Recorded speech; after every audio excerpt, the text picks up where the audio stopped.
amigos, estamos aqui de novo no podcast Demasiado Humano. É um prazer visitar aqui a Sangha, Águas da Compaixão, Sim. da monja Ishin Havens, e conversar com ela novamente sobre assuntos super interessantes e profundos, que eu acho que todo mundo sai enriquecedor, assim, sai rico dessa conversa. Que legal tê-la aqui, monja. Opa! É um prazer de novo te encontrar. Igualmente, um prazer, divertido conversar com você. Que bom, essa é a ideia. A gente Então, tem que dar risada também. Né?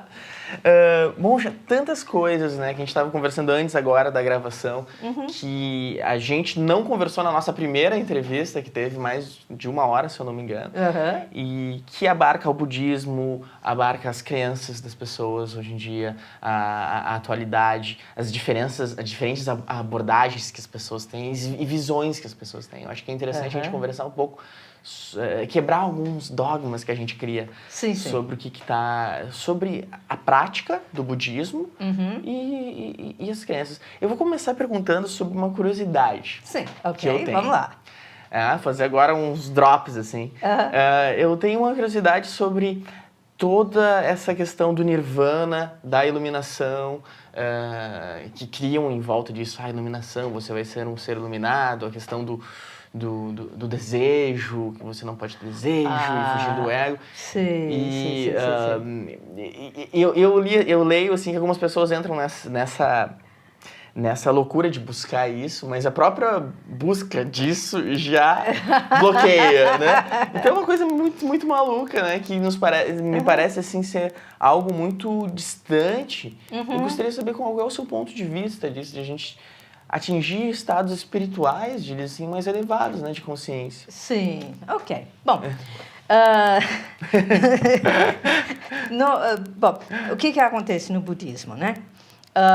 Faz mais ou menos 250 anos, talvez, né?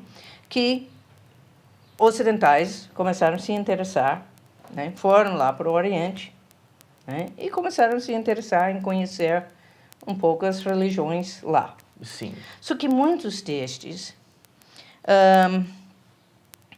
ou eram padres católicos, sim, então com um certo interesse próprio, ou eram teosofistas, então novamente um certo visão própria de Deus, né? Exatamente, né? Uma certa maneira de interpretar. Então entraram preconceitos, sim, e entraram falsas traduções. Sim. Tá? Então, os preconceitos ao nível de aquelas religiões pagãs, né? Então, seguidores do mal e tudo mais, né? Que algumas igrejas, hoje em dia, especialmente evangélicos, mantêm até hoje, né? Mas os erros principais vieram mais dos teosofistas, né?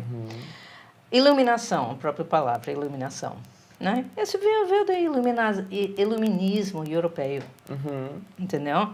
Eles meio que associaram com toda uma corrente filosófica europeu da época. Os quatro nobres verdades. Você vai encontrar ele sempre listado como a vida é sofrimento. Errado. Né? E isso acaba sendo taxado, tá vendo, é nihilista. Não, nada disso, né? A vida não é sofrimento. Porque nós temos muitos prazeres na vida também. Então, qual é o problema? Quando você investiga a palavra original, que é dukkha,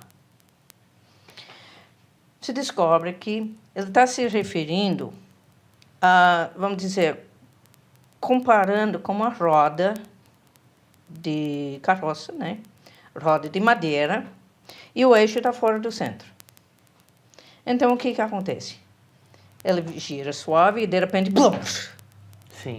Entendeu? E roda suave, gostoso, a vida está tudo gostoso e, de repente, blum! Uma chacoalhada. Né? Então, uma tradução mais apropriada seria insatisfatório. Porque o que acontece? Estava sempre querendo mais alguma coisa. Eu estou com fome, eu quero comer. Então, vou lá, como satisfeito. Aí eu já quero água. Tomo água. Estou satisfeito. Aí eu já quero tirar uma soneca.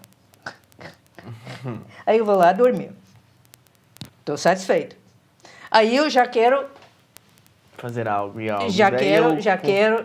Depois eu tenho aquilo, depois eu não quero mais ter aquilo e... Exatamente. Então, quer dizer, eu nunca estou contente. Entendeu? Porque eu estou sempre querendo alguma coisa. Aí vamos para o segundo desses 4 verdades. Qual é e esse sofrimento tem causa. Bom, esse dukkha tem causa. Aí, terceiro, qual é a causa? Aí isso vem traduzido como desejo. E de novo, todo mundo entra na confusão. Porém, não é exatamente esta palavra, desejo. Não.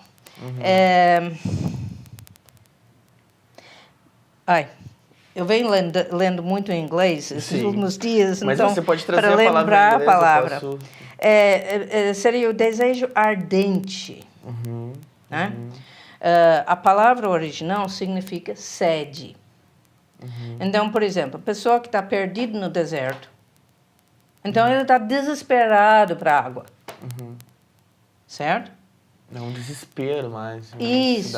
Então, é esse desejo desesperador que consome. Entendeu? Então, por exemplo, apaixonado, que está obcecado. Uma obsessão quase. Exatamente. Entendeu? Uma ilusão de aquilo é vital para ti. Exatamente. Não seria vital. Exatamente, né? E se vê muitas pessoas que estão sempre com a crença, eu vou ser feliz quando? Eu vou ser feliz se. Entendeu? Enquanto que não tiver esse quando ou esse se, fica infeliz. Né? Então, dá para comparar, né, com esse tipo de desejo que consome, entendeu? Porque existe o desejo bom. Nós precisamos querer comer. Mas querer comer de forma apropriada. Nós temos que querer namorar, casar, ter filhos. Se não fosse, a raça humana já não existia mais. Sim. Né? Então, é necessário, na medida certa, e não obsessivamente. Né? Nós temos que querer dormir. Né? É ótimo que queremos criar, entendeu? Mas nós temos ou querer criar, ou querer isso, aquilo, que nos traz sofrimento. Que nos traz a insatisfatoriedade. Entendeu? Então, aí que está fora do equilíbrio. Esse balanço, esse equilíbrio. Sim. Então, no budismo, a gente não fala em pecado. A gente fala em ação habilidoso ou inábil. Então, inábil é que está criando algum tipo de sofrimento, ou para a própria pessoa, ou para os outros, ou para os dois lados. Sim. Né?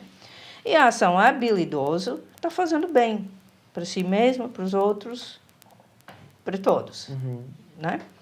Então, é por isso que um excesso de desejo de comida, Sim. né? E aí faz mal.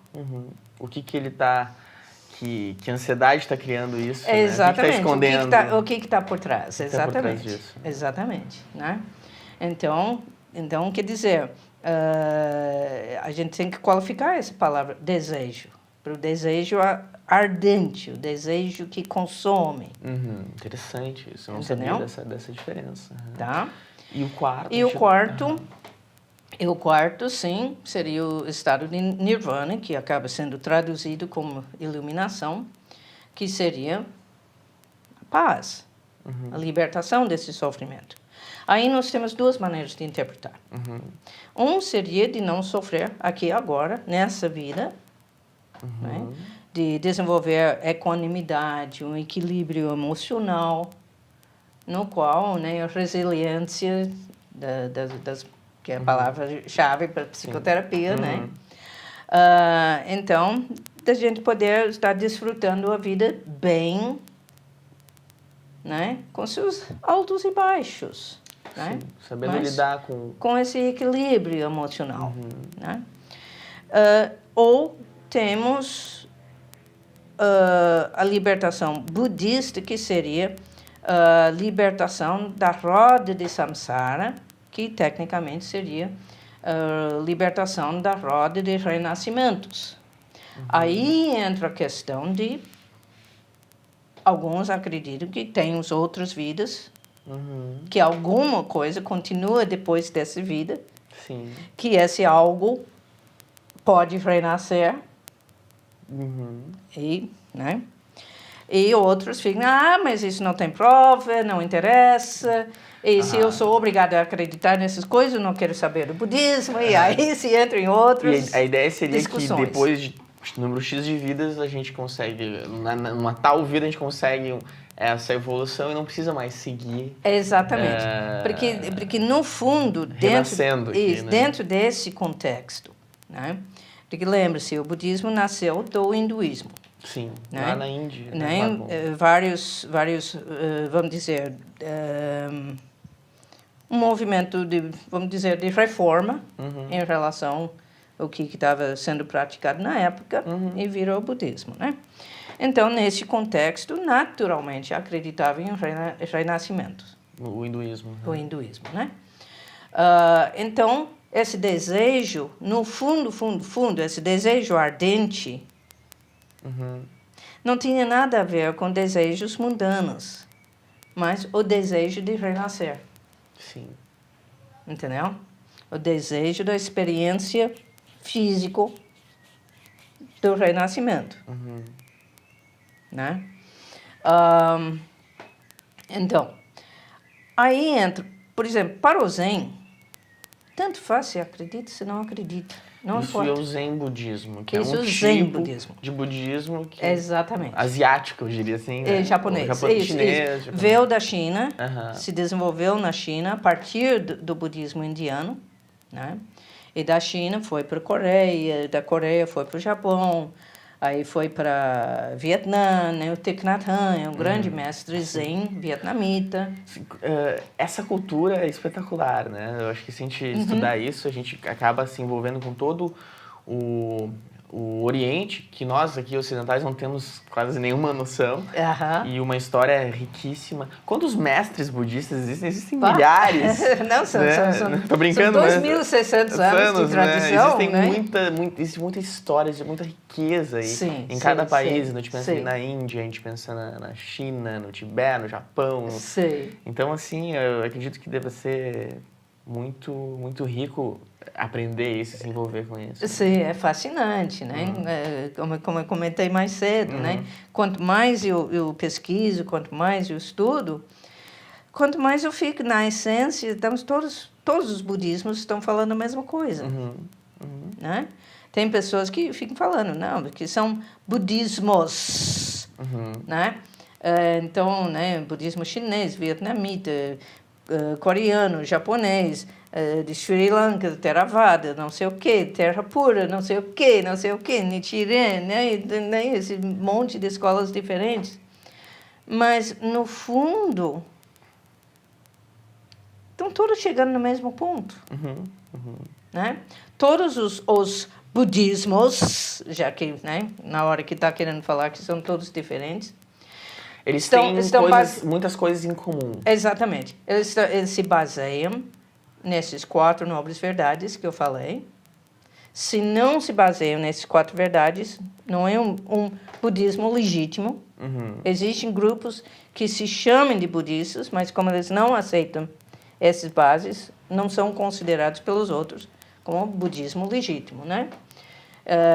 Tem os 3 refúgios, né? Eu me refugio em Buda, no Dharma e na Sangha, né? E o caminho dos 8 aspectos. Então, esses bases são comuns a todos. E mesmo que muda a roupa, muda a decoração, muda o estilo artístico das imagens, Sim. muda as cores, né? E pode até mudar a abordagem. Tem grupos que fazem mais estudo, outros grupos fazem mais meditação, outros fazem mais recitação de mantras. Mais debates, como Mais você debates, havia falado, né? exatamente, né? Mas eles vão para o mesmo lugar. Então, o mestre realizado, tanto faz a escola. É interessantíssimo, né? Fazendo um paralelo com a própria psicologia. Existem diferentes abordagens na psicologia e, de alguma maneira, cada uma busca marcar o seu território e a sua identidade. Sim. Porém, se a gente começar a analisar, elas possuem muitas coisas em comum. E se a gente juntar o bom terapeuta, ele tem que possuir aquelas características comuns em praticamente todas as abordagens terapêuticas, né? Então, na verdade, todo mundo está buscando, generalizando, né? Mas, assim, basicamente é a mesma coisa. Né? É isso. Não, fica engraçado porque na área de psicologia,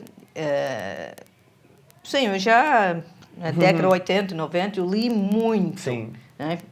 Se você for ver a biblioteca, você vai ver, a maior parte lido. Né?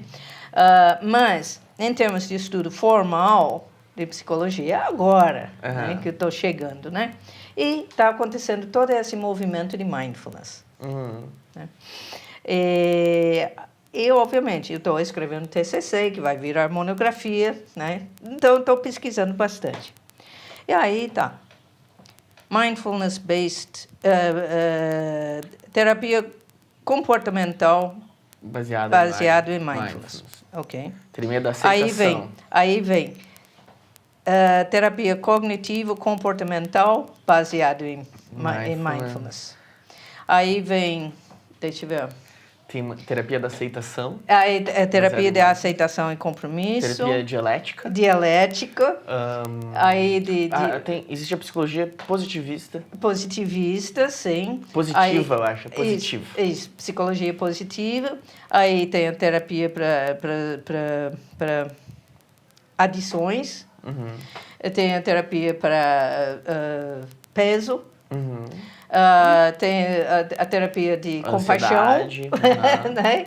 Então, quer dizer, e aí lá estou eu pesquisando, porque eu vou ter que comentar a respeito no meu TCC. E qual é a verdadeira diferença entre um e outro? Né? Porque tem hora que não. São alguns detalhes. Uma rosa é uma rosa é uma rosa. Tanto faz, se chama de rose ou de rosa, né? Eu acredito muito naquela frase, se eu não me engano, do Jung, né? Que quando você está na frente você é o terapeuta, você é o psicoterapeuta, está na frente do paciente, não deixe tudo que você estudou para trás e você é uma pessoa na frente de outra pessoa. Exatamente. E eu acho que isso não só na psicologia, como em todas as áreas, né? A gente tem que, às vezes, se despir dessas teorias e desses contextos, né? Nós somos humanos, demasiadamente humanos, um na frente do outro. Exatamente. A única diferença é que um tem treinamento, que vai deixar o lado intelectual, mas essa parte de apego às teorias vai deixar na porta. Com certeza. Mas o treinamento está lá. Exatamente. Está lá, né? É a mesma coisa, por exemplo, para mim, como professora de Dharma. Eu adoro o título, que é Sensei. E o que esse título quer dizer? Sensei? Sen, na frente. Antes. Sei, viver. Então, é simplesmente viveu na frente. Ser antes. Exatamente. Então, eu pensei que saber antes, sensei, eu sei antes. Não. Antes de saber, eu sei. Eu sou. Antes de saber, eu sou. Mas, muito bem. Então, eu só preciso estar na frente, eu não preciso subir num pedestal, ser coisa especial, diferente. Na frente. Então, eu tenho um treinamento que me permite estar na frente. Só isso, é ser humano com ser humano. Exatamente. É coração. Né? Eu acho que muitos ocidentais confundem a prática do Zen, por exemplo. Ou porque muitos que chegaram a ir para o Japão só ficaram 3 meses, visto turista, no mosteiro, Sim. vivendo a situação de mosteiro, que é bravo. Super rígido. Isso, né? De todo e qualquer mosteiro. Católico, Qualquer mosteiro. Qualquer mosteiro. E acaba não tendo oportunidades de vivenciar como é na prática, no templo, atendendo a comunidade. Essa relação da Isso. Então, eles acabam vindo e fazendo um zen militar. Né? E ainda, novamente, os primeiros textos que acabaram ficando famosos também levam a acreditar que era uma outra coisa, muito dramático, né? E que, de repente, não tem nada a ver. Porque, para mim, todo o budismo, não importa a escola, é de abrir o coração. De pacificar a mente, pacificar o coração, encontrar, sim, a paz e tranquilidade. Que legal. Muito bom. Monja, existem uns termos que as pessoas usam bastante. Sim. Como, por exemplo, o karma, o dharma, né? E que vem do budismo. A gente tem uma ideia popular do significado deles. Isso é o meu karma, porque isso aconteceu comigo por causa do meu karma. Eu devo ter um karma por causa da minha vida passada, alguma coisa assim. Como é que vocês e principalmente, né, o zen budista, enxerga essa questão das vidas passadas também, né? Porque tem toda essa relação também das vidas passadas. Não sei como é que... Bom, o zen é extremamente prático, extremamente pragmático. Interessante. E o budismo clássico também.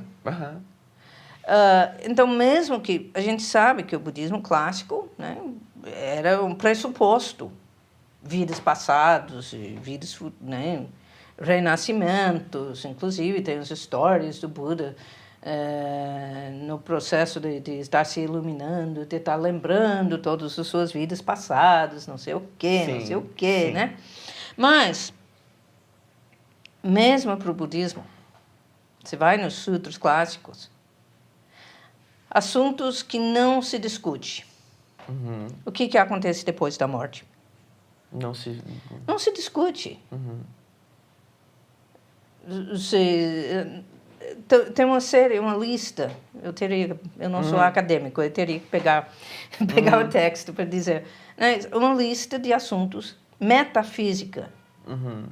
O que aconteceu antes, o que acontecesse depois, em princípio, não se discute, porque isso não vai solucionar o problema de sair da insatisfatoriedade e alcançar paz e tranquilidade aqui e agora, nessa vida. Então, ficar especulando o que vai acontecer quando eu morrer,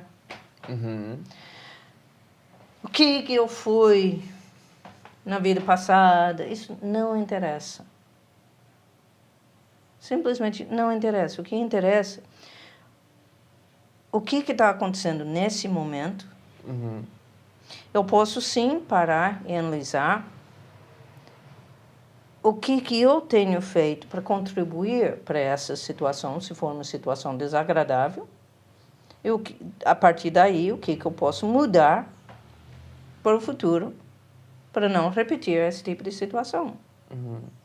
Mas ficar, esse é meu karma, então eu vou suportar com toda paciência. Eu não vejo o karma como um menos com um mais. Ou como assim, um destino, para o saldo, né? Zero. Tu chegou aqui com débito, né? Exato, sem pagar agora. Eu não vejo isso em matemática. Sim. Né? E muitas coisas também, outra coisa, a gente não considera o karma coletivo. A não ser que você olhe no sentido, sim, nós, como sociedade, corremos o risco de ter uma baita karma coletivo, resultado de nossas ações, queimando a Amazônia, poluindo todos os rios. Né? São coisas super práticas. São coisas super práticas, entendeu? Então, a gente tem que considerar, sim, existe causa e efeito. Sim. Né? Qualquer coisa que eu fizer vai provocar algum efeito. Mas colocar que tem um livro de contabilidade lá no seu, créditos, débitos, saldo final, isso é meio viagem. Né? Então, vamos ficar prático. Mais aqui, né? Isso, mais esse momento viveu agora. Isso, né?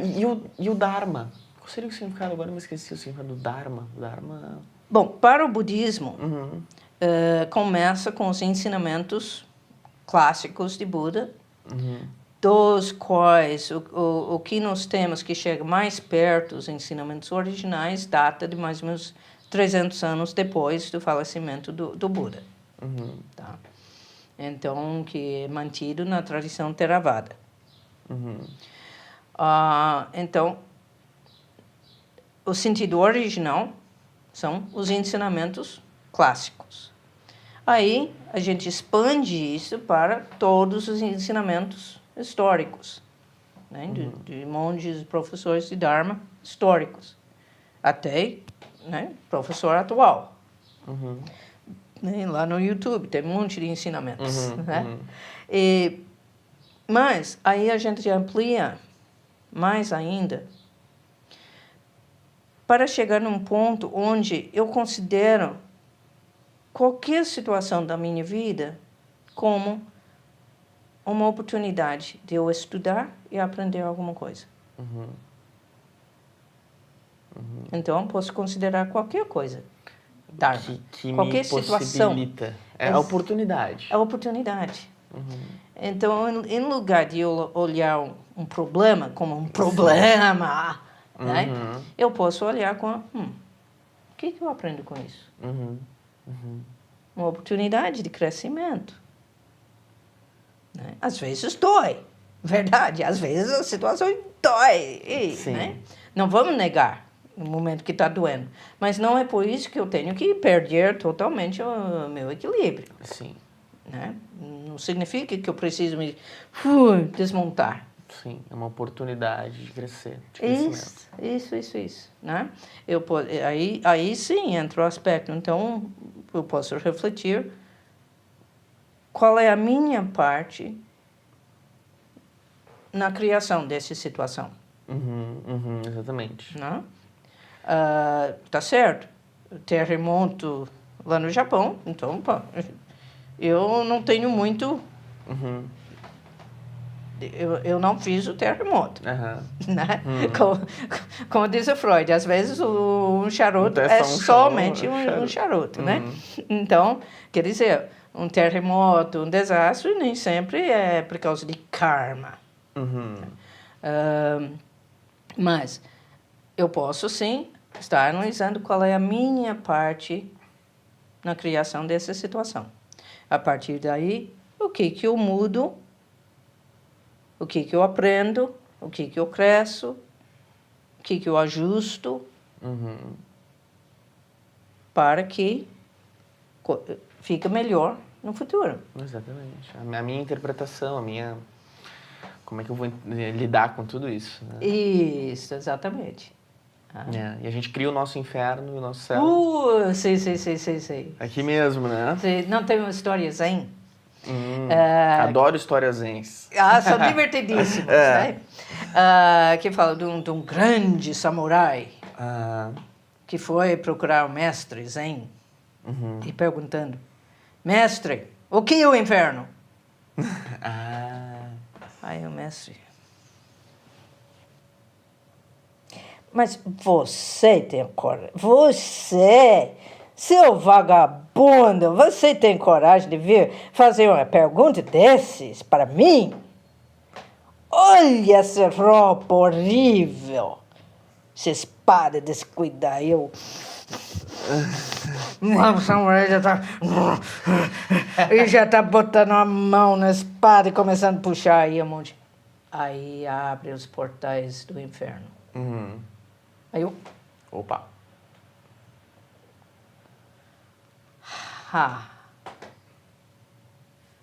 Aí o monge responde, e aí abrem os portais do céu. Muito bacana. É como nós reagimos.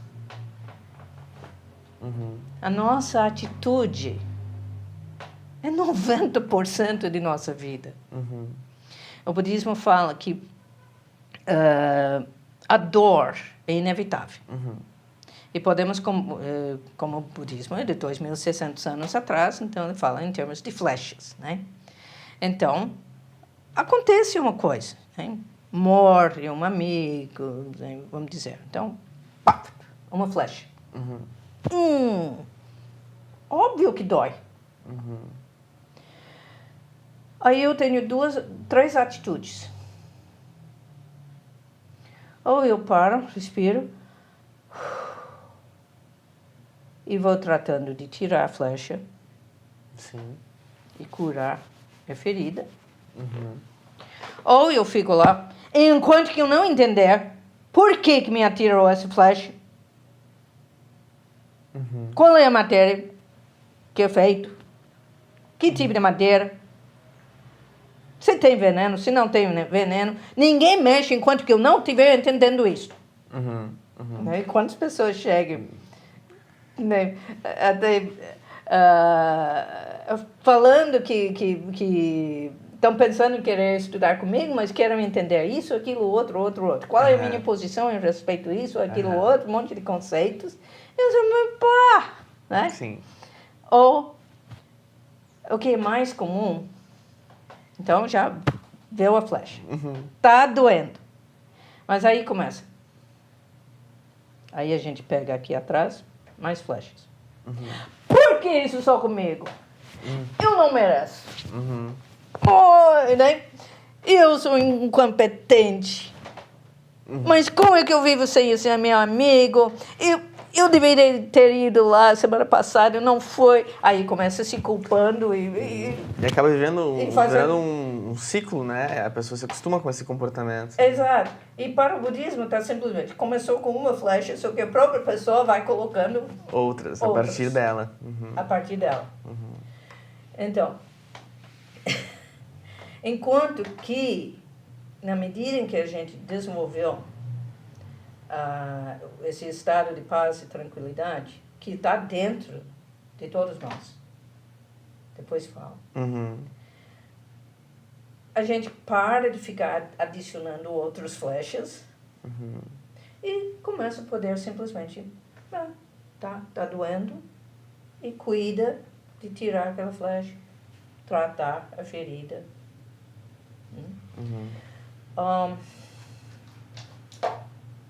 Esse estado de paz e tranquilidade está dentro de nós. Sim. E se alcança esse estado... Eu não cheguei numa conclusão definitiva se eu vou dizer que todas as religiões estão indo para o mesmo ponto ou não. Porque uma coisa eu sei com certeza, a meditação profundo, vai levar todos para a mesma experiência, ou mesma série de experiências místicas, vamos dizer. Sim. Mas cada um vai verbalizar essas experiências de forma diferente, vai interpretar essas experiências de forma diferente. Tá?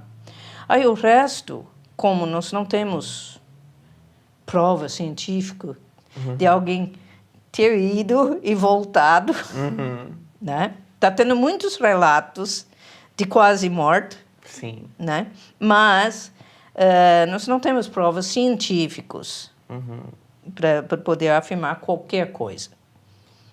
Então, é por isso que eu não fechei uma crença em relação se todas as religiões estão indo para o mesmo ponto, mesmo ou não. Mas eu adoro o diálogo interreligioso. Sim. Mas, na meditação profundo, você vai passando por experiências, eu vou chamar de místicas, e se está dentro de uma prática de espiritualidade, uma prática religiosa, onde está tendo também a moralidade, ou a ética, consideração do desenvolvimento pessoal nesse sentido, está tendo o estudo, o cultivo de prática de comunidade, então os outros aspectos, para que haja integração dessas experiências místicas na vida diária da pessoa. O que é vivenciado nessas experiências passa a ser pano de fundo para todo o resto da vida da pessoa. Então, no meu caso, são 2 pontos principais. Sim.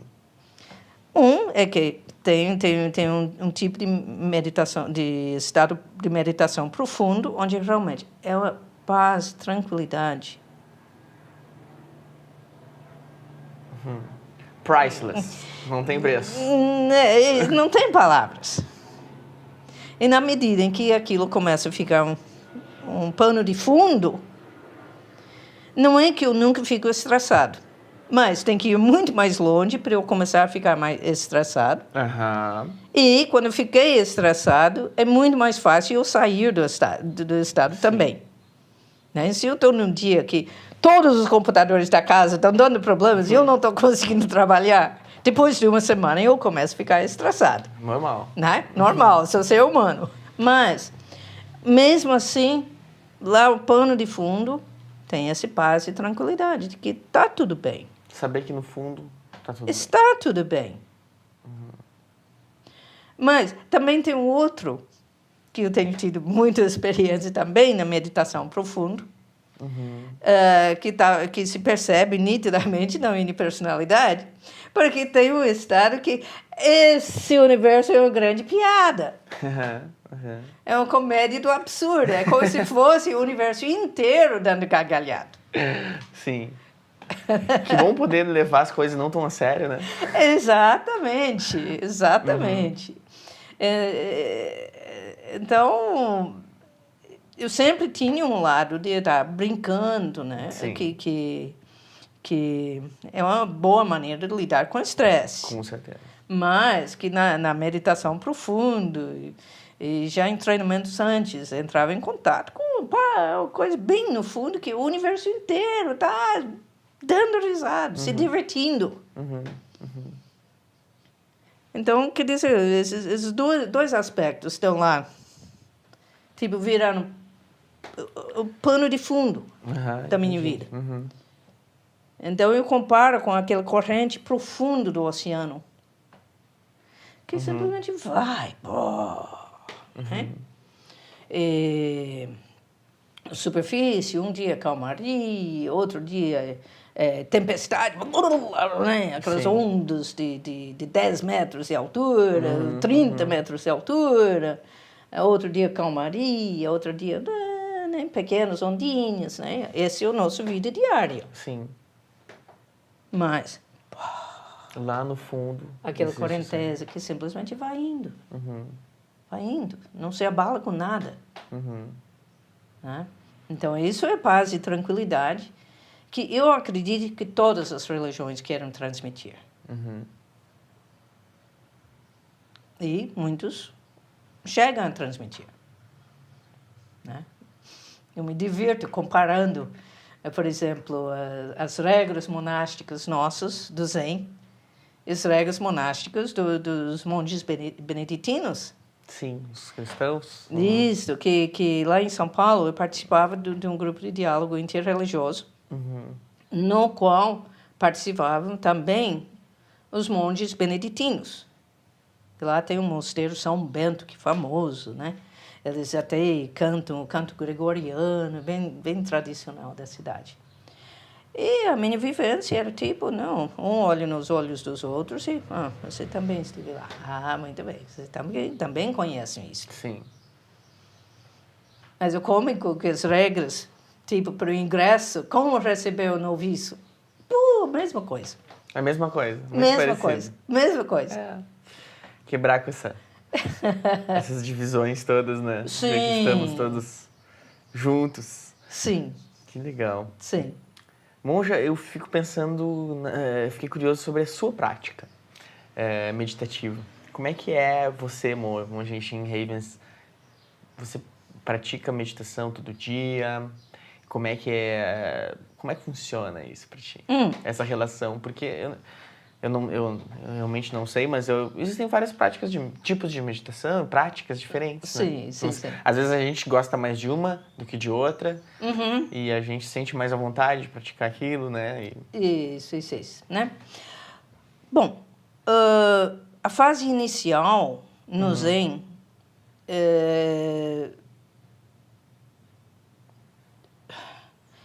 esse movimento mindfulness realmente simplesmente se apropriou dessa fase inicial do Zen, que é foco na respiração. Respiração, no presente, E aprendendo na a deixar atuação pensamento do aqui vir agora. e passar sem se envolver, né? Deixar vir uma emoção, deixar passar. Tá? No Zen ocidental, muitas pessoas confundem e ficam achando que o Zen é só meditação. Aí alguns vão para o Japão e se decepcionam, porque de repente é um monte de cerimônias, SAMU o dia inteiro, tem aulas, tem classes, e Zazen, de manhã, um período, de noite, um período, Sim. e de repente o resto do dia, atividade constante. Atividades constantes, comunitárias e tudo mais. Isso, porque o que interessa no Zen? É de ir levando esse estado de paz e tranquilidade que a gente começa a descobrir nesse mergulho interno para a atividade diária.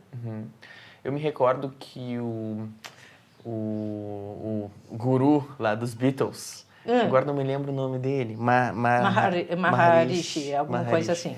E ele teve uma frase uma vez, que as pessoas começaram a se preocupar muito mais em meditar do que fazer qualquer outra coisa na vida delas.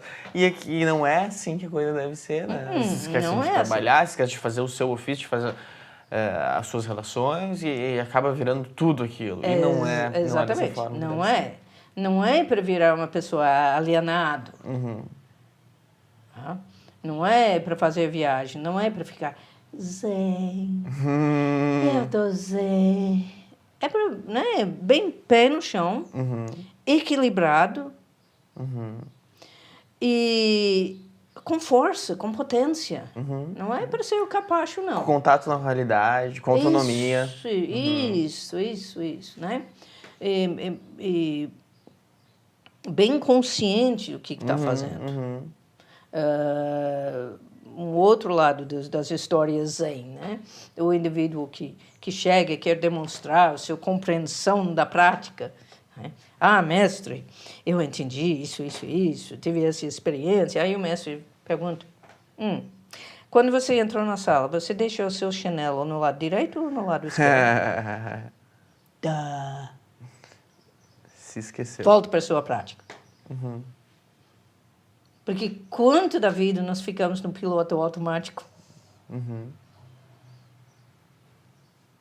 É verdade. De estar fazendo coisas nem sabendo o que está fazendo. Aí entra, então se começa a estar sabendo o que está fazendo. Bom, próxima pergunta. Qual é o sentido de estar fazendo isso? Para que está fazendo isso, aquilo, outro? Quais são os seus valores? E a sua ética e moralidade? Ultimamente, parece que honra, dignidade, ética, moralidade, parece que viraram palavras tabu. Sim, ou coisas raras também. Né? E são essenciais. Como se vai abrir o coração conviver em paz e harmonia, e em segurança, inclusive, se não cultivar esses valores. De estar compreendendo o outro, ouvindo o outro. Sim. Isso por si só é uma meditação. Sim, sim, sim. Bom, eu estou pensando assim sobre os vários mestres budistas que existiram, né? Eu gostaria que se você pudesse apontar alguns que você tem mais apreço, assim, ou de algum carinho especial. Acredito que o Zen Budismo deve ter alguns dos seus, vários, sim, né? E cada um tem as suas histórias e tudo mais. Sim. Se você pudesse citar, aí daí eu coloco lá no post do Demasiado Humano para as pessoas poderem pesquisar eles e buscar né, as suas biografias e tudo mais. Sim. Bom, ponto de partida, nós temos como modelo carne e osso o nosso superintendente, que o Saikawa Roshi, lá de São Paulo, Bushinji, que é um exemplo maravilhoso da prática. Uma pessoa inteligentíssima, de uma equanimidade lindo, forte, bem forte, e que não tem a menor necessidade de aparecer. Se a pessoa desavisada for chegar lá no Bushinji e que nunca viu, não sabe quem é, pode ver um monjinho pequenininho, que ele é um homem pequeno, né? Já passou um pouco da meia-idade, na minha mesma faixa de idade. E vai parecer sempre um monge meio velhinho qualquer, de tamanho e simplicidade. Só que aí você vai começar a notar que todo mundo que chega perto dele já demonstra tratando com respeito. Aí você começa, opa. Mas ele que vai com tamanho, simplicidade, que nunca chama atenção para si. Porque ele dentro dele, ele está tranquilo. E ele tem uma habilidade de lidar com essas diferenças e de harmonizar, que é maravilhoso. Né? Qual é o nome dele mesmo? Saikawa Roshi. Aí, Aoyama Roshi. Shundo Aoyama. Tem dois livros dela traduzidos, que era a abadesa do nosso mosteiro. Também. Lá aonde? Lá no Japão. No Japão. Lá no Japão. Aí eu estou falando de mestres ainda vivos. Sim. Né? Aí nós temos um mestre chamado Uchiyama. Depois eu te passo por escrito. Né? Que nós temos estudado livros deles, vamos estudar outros livros dele. Ele é um mestre já falecido, mas um mestre moderno. Também. Fantástico. Eu tive a bênção de poder ler um livro dele no meu primeiro mês de mosteiro, e influenciou totalmente a minha experiência do mosteiro. Foi maravilhoso. Aí, vai pela história. São, né, eu estou falando só do Zen. Só dos modernos. Isso, né? E no moderno, sim, o Thich Nhat Hanh, do Zen vietnamita. Sim. O próprio Dalai Lama, do budismo tibetano. Né? São os modernos, ainda vivos. Tá? Então, você pode ler qualquer um desses. Uma história riquíssima, né? Sim. Aí, depois você vai olhando 2.600 anos de textos e comentários. E, obviamente, é bom ler os sutras clássicos. Tem um site chamado Acesso ao Insight. E lá tem muitos dos sutras clássicos traduzidos. Que bacana. Bom, já tu tens alguma mensagem aí, uma última mensagem para deixar para os nossos ouvintes, para o pessoal que está nos assistindo no YouTube? Para finalizar, não sei se tem alguma outra coisa que você gostaria de passar. Assim, o nosso tempo já está se esgotando, então eu pensei... Independente de se você vai desenvolver uma prática de espiritualidade ou de religiosidade, por favor, aprenda a aproveitar de momentos, como, por exemplo, estar parado no farol, no sinaleiro. Como é que é chamado aqui em Porto Alegre? Sinaleira, a gente Sinaleiro, fala. Ou tá no bom. farol, né, pro Brasil. Não, Não sei se é no Brasil também. Às vezes eu falo farol. Semáforo, né? Semáforo, né? Mas tá parado lá no trânsito, a nossa tendência, pelo menos eu antigamente ficava lá, não.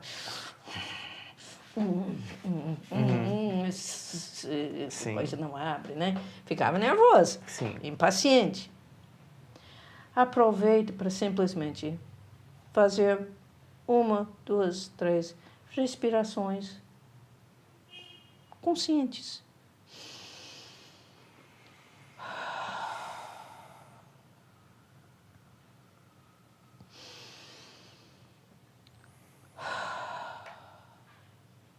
Se permite a relaxar naquela oportunidade, aquela janelinha de oportunidade. Apertou o botão, está esperando o elevador, em lugar de ficar lá, né? Qual que está vindo? Respira. Só isso. Eu chamo essas de micro meditações. Porque é o começo.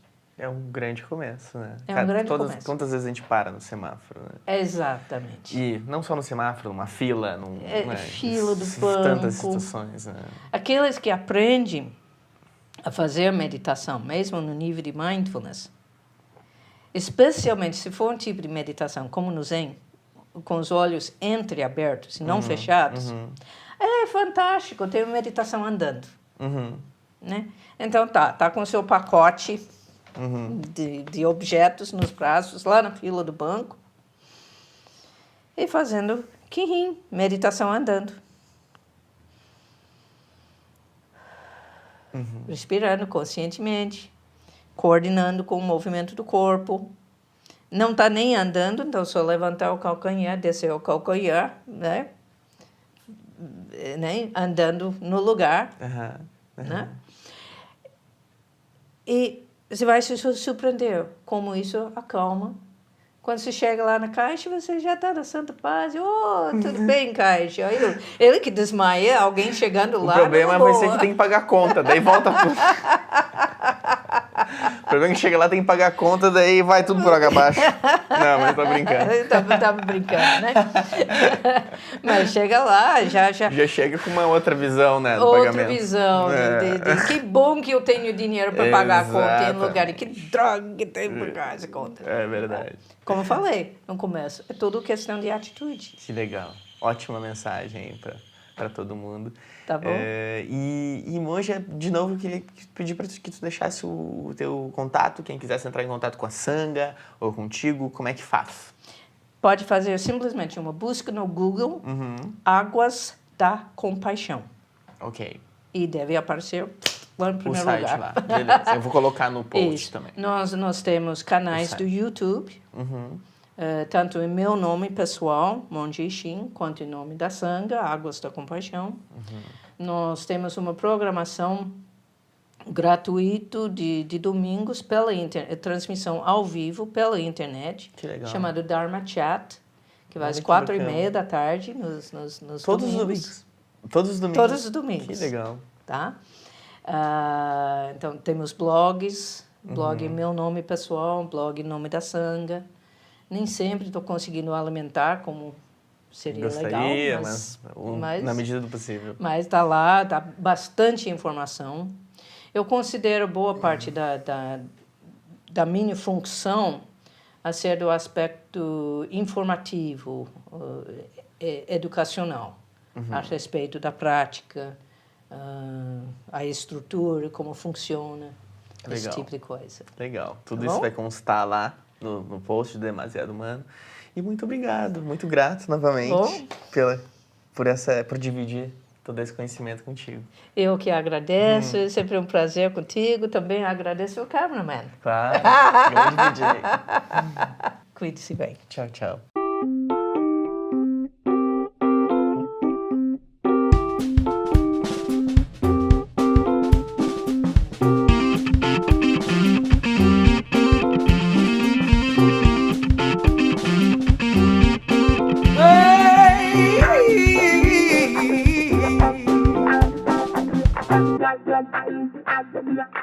Hey!